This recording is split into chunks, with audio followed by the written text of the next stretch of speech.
If you are planning to apply for an education visa, make sure to watch this video till the end, because when I applied for my visa, I got it easily.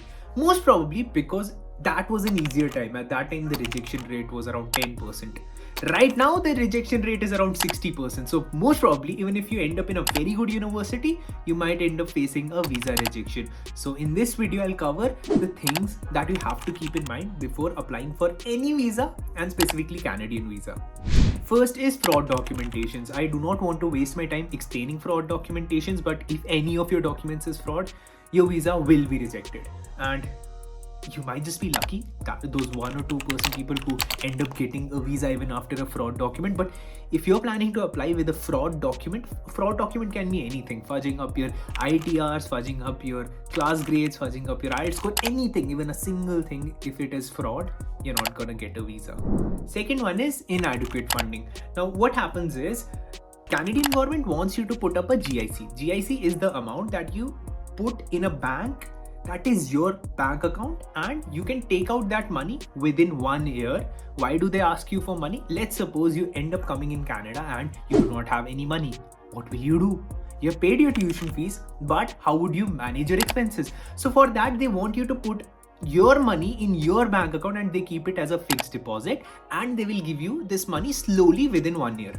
Now, what's the rationale behind it? The rationale behind it is so that you do not go and do any sort of crime, or you do not go and start begging on the road. They do not want that in their economy. So they want people to have money. So you have money for 1 year, and once you have money for 1 year, you will find a job and sustain yourself for the further years. That's GIC. But they would also look at your ITRs. Now, if in your ITRs, you do not show that you have a lot of funds, if in your bank accounts you do not show that you have a lot of funds, what does that mean? That means that you have somehow arranged this GIC money, and you would have to give this money back as well, because if you do not have any income, how did you manage to get this GIC money? So your ITR should also be strong. What is a strong ITR? Even 5 lakh rupees ki income is fine. Of your parents, of your mother or father, or combined, 5 lakh rupees is fine. But then you should have that. If you don't even have that, then showing that you will be putting up 6 lakh rupees in a GIC account, that gets a bit dicey. So ITRs, your financial documents, should be strong. Third one, which is the most common reason in my DMs, is they applied for finance, but they come from chemistry background. So you did a bachelor's in chemistry and now you're going for finance. Now, is there any relationship between chemistry and finance?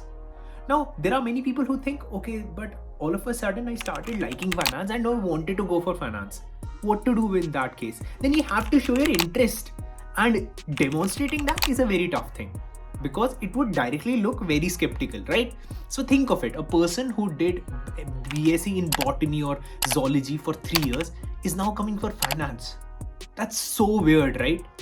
Unless you end up linking it with something, unless you end up showing that there is a link, and even after that link, let's suppose you show an internship that you did in finance, now you started liking finance, that is why you want to go for a finance degree. Even after showing that, it gets a bit skeptical in the mind of the visa officer. He's going to a low rank university. In India also, he was in a low rank university. Should I give admission to this person? So should I give visa to this person? And think of it from a visa officer who does not want to give you a visa. So you have to make sure that even a person who does not want to give you a visa has to give you a visa. And this is one major con, like one major thing people skip. Next point, another important point which many people do not put in their application, is an unconditional offer letter from the university. What happens is, when you make an application to a university, many times they give you a conditional offer letter. What is a conditional offer letter? A condition can be that you need to have a 7 on IELTS, or a condition can be that you need to pay 1 year full tuition fees, or the condition can be you need to score this much in your class 12 or in your bachelor. So these can be the conditions. And based on this, what you do is, so let's suppose you have these conditions, and next let's suppose the condition was you have to pay full year tuition fees. You paid the full year tuition fees, you attach the receipt of full year tuition fees and feel like, I'm done with my work. No, you have to get it confirmed from the university that, okay, we had given you a conditional offer letter, now we are giving you an unconditional offer letter. This is your passport number, this is the thing that you can use for visa, and this is the person you can contact for if like this. That should be the letter.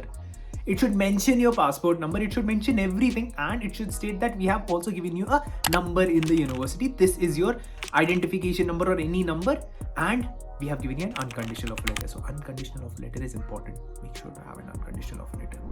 Fifth one is something that I've discussed on my Instagram stories, that I want to be an asset for the Canadian government. No! They do not want you to be an asset for the Canadian government. They just want you to be a student, and then they want you to come back to India. Okay, when the visa officer is giving you a study permit, he wants you to study there and come back to India. He does not want you to stay in the country. So please, in your applications, don't show that you want to stay in that country forever and ever. You want a citizenship also, and then you want to marry there. Don't show that. Okay, so this point I've kept towards the end of the video because I'm not 100% sure, but I've read this on many article sites that they state that 4 lakh was the backlog back in 2021. Right now it is expected to go up to 5 lakhs. 5 lakh people would have applied for the visa, and out of that 60% applications are coming in from Punjab only. Now out of these people, they have to meet a certain criteria of giving out results of visa. And sometimes in hassle, they end up rejecting visas without even going through the entire application process. And I'm not 100% sure, I'm not blaming anyone, but this is what I've read at many places. So what is the solution for this? The solution can be apply to Canada, but keep a backup also. Now, a backup can mean anything. So a backup, ideally, in case where you're not getting a Canadian visa, can be Germany. It can be Singapore. So you can watch a video on Germany here, Singapore here. They can be good options, and I've talked about visa acceptance in both the videos. Hope you liked this video.